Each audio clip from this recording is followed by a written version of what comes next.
Welcome back, everybody. You got Will and I Man here from the Block Runner, and today we're going to be talking about Kusama and the Zeitgeist. Yeah, a little bit of polka dot. Oh yeah, with the Zeitgeist. Ooh, not the movie. Not the movie. If you haven't seen that, don't even bother. Yeah, that's old meme. So why Kusama? I guess Kusama. I mean, the last time we talked about Kusama was when it was around $100. Something like that. Yeah, we were at the time just barely recognizing what it was. Yeah, because we recognized that, for one, we missed a giant boat because this thing was like, I don't know, $10 at some point. Yeah. Like maybe last year. And we're like, okay, Kusama is the test environment for Polkadot. We were immediately bullish on Polkadot the whole time. Yeah. You know, we followed Polkadot's progress pretty much from the beginning. But Kusama, for some reason, just totally skipped our radar. And because of that, we paid bigly.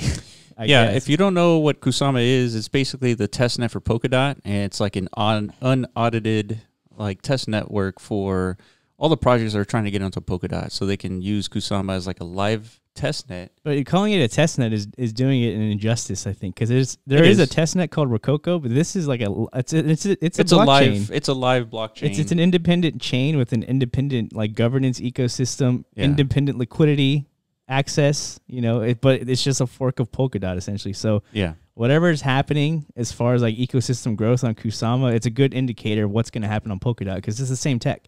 Yeah, I guess it depends on your reference point of view on what you consider Kusama as a testnet. It's like if you're Polkadot, Kusama is your testnet. Like if you're Polkadot dev, right? If you're a Polkadot dev, yeah. Yeah, like if we're building a project and our goal is to be like a Parachain one day, we're going to be like, you know what, let's do the same thing, but here on Kusama. Test it out, like, see if it works. See if people, appreciate it and like liquidity enters our protocol and whatnot. Yeah. And if it does, bingo, onto Polkadot.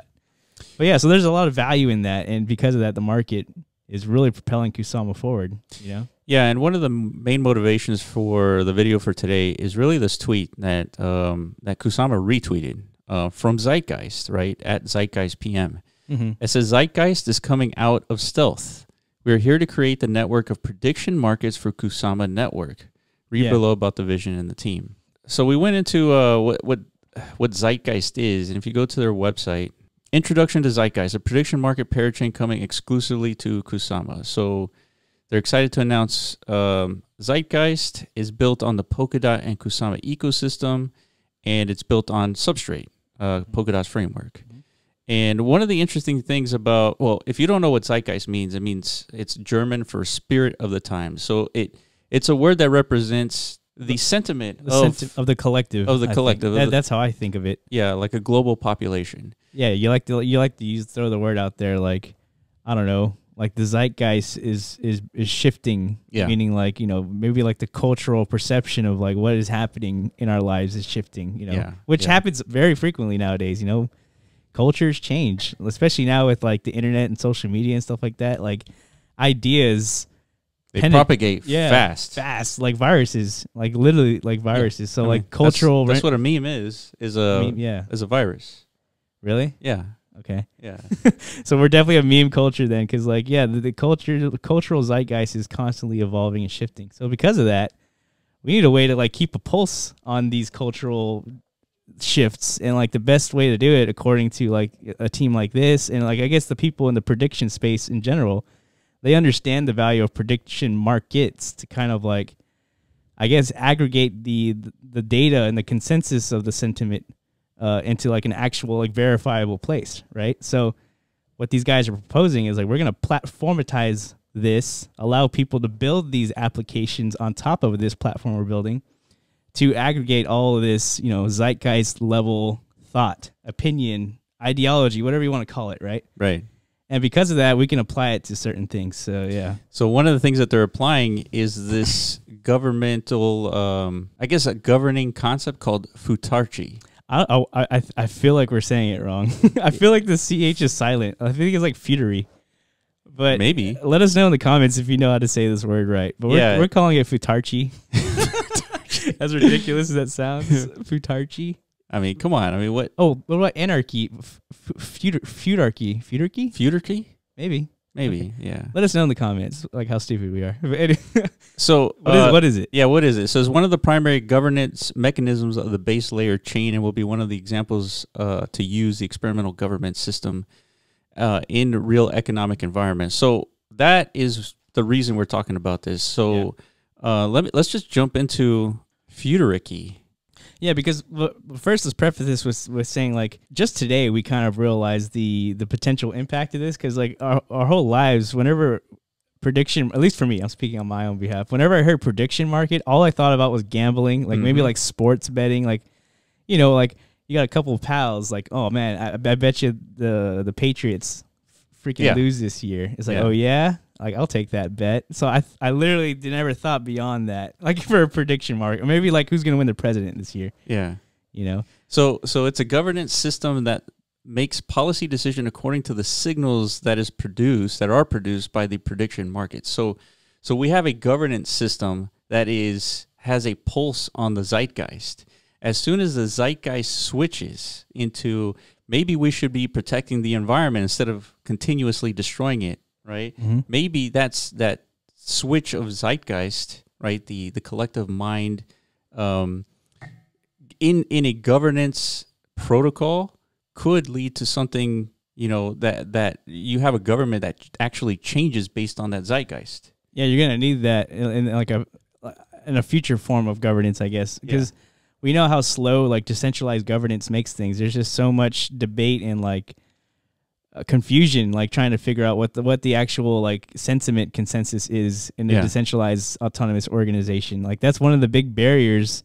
Like we're seeing like a battle. I don't know if you call it a battle, but we can see like examples of like what centralized offerings do versus decentralized offerings, and there's clearly a big distinction as far as like efficiency or like just like speed of action. I mean you can just go back and look at marijuana. Right, marijuana, it started with a single state just legalizing it, and then it just propagated to most of the states now. Yeah, until the federal level is like, okay, I guess you guys like this, right? Because now we have 30 states out of 50 who are legalizing this. So it took us 20 years to figure this shit out. But if you had like an actual pulse on what people actually believe during this 20 years, I think it was pretty safe to assume the majority of people wanted this to happen. They've been calling legalization for 20 years now. Yeah, for maybe even longer. You know? So if there's a way for us to reliably keep a pulse on like the collective thought and opinion of like where as a society we should be heading, that's very valuable. And so this ideology was conceptualized by this guy named Robin Hanson. And it was only in 2008 he conceptualized this idea that you can use a prediction market to govern a body. And it's just an interesting idea, because just like how our zeitgeist changes like on a pretty much decade level, decade precision, like you can have laws changing based on that zeitgeist, which is interesting. And now if you apply that to the DAO, that could be a solid governing model, because if the DAO's collective changes, the ideologies changes, then you can have the DAO's policies change along with it. Yeah, and so that begs the question: why prediction markets? Why not just polls? Right? Like, what's the difference? Why can't we just poll our community? Hey, you guys, what do you guys want to spend this $100,000 on? And then why is that any less reliable than a prediction market? Yeah, I think a prediction market has an inherent like staking mechanism to it. Yeah, it's the staking aspect, right? Yeah, like you have something to lose, right. In the event you're relaying some kind of like malicious thought, Yeah. As opposed to a poll, who gives a fuck? There's nothing to lose. I'm gonna like screw with I don't know, the consensus one way or another. Yeah, for sure, to my benefit or not. And so if there's money at stake, then you're going to have an incentive to first participate. Yeah, and then second have like a collective understanding is what the majority think of a given subject. Yeah, because you want to be correct, I guess. Otherwise, take that slashing. And it depends on how they implement it. Maybe there's no slashing. Maybe there's, but in prediction markets, I mean, you get rewarded if you're right. So I mean, we kind of see like a similar model applied to the Oracle networks. Like you were saying, like it's a similar incentive mechanism in the sense that your responsibility as an Oracle provider is your precision and accuracy of data, right? there has to be something at stake. Otherwise, how can we ever trust that these relayers of information, right? Yeah. They have to stake their own reputation, their own money, everything in order to like even have that responsibility. Yeah, for sure. So let's apply like this ideology to instead of like a large, like broader governmental approach, let's just take it down to a project. So the project that we're most familiar with is Decentraland because we're in it, right? Mm-hmm. And if they had implemented futarchy, you know, then potentially we could, you know, change the zeitgeist in a way where Decentraland is not going to get built unless there's an ecosystem of creators. Yeah. And those creators get compensated by their, you know, with their creations. Mm-hmm. And, you know, without that ability for, or that encouragement by developers to jump into Decentraland to build stuff, there's not going to be a Decentraland with anything in it. Yeah. Right? You're just going to have a world where, like, people are just essentially donating their time and their creativity just to create something instead of having a full ecosystem where the creation is rewarded by others deploying it. Yeah. Right? Value chain, essentially. You need a chain of value. And if we can have the entire Decentraland community aligned with that objective, then you could enact that as a DAO protocol, as a DAO like alignment. Yeah, but see, the only way for that sentiment to even permeate into, like, for the DAO to even understand, like, that's part of the sentiment of the community, right? Like, yeah, that's the hard part. Like, that's the part we're lacking right now. Is like, there's no way to recognize that. There's no way to recognize it because there's no real incentive right now. Yeah, like as a community member and participant to actually like voice that thought and opinion. There's no reason to really, because unless you're someone like us who's like actively developing these solutions. Like, they have nothing to gain. There's no skin in the game. It. Yeah. Yeah. If you have some skin in the game and there's some potential reward for like actually participating in like, you know, formulating these new like zeitgeist shifts. Yeah. That's where everything changes, you know? So this is like a definite integral component for like, you know, future governance, especially in the blockchain space, because for one, blockchain allows this to happen. That's kind of like the pitch that the zeitgeist team is throwing out there. Yeah. You know, this model, they didn't like create this vision. They're just recognizing this vision can now become reality because of the blockchain. That's right. You know, and they wanted to, you know, do it and create it. Yeah, and I mean, ultimately, I mean, they're planning on implementing futarchy into their governance protocol because they believe that this could be a model that works. Yeah.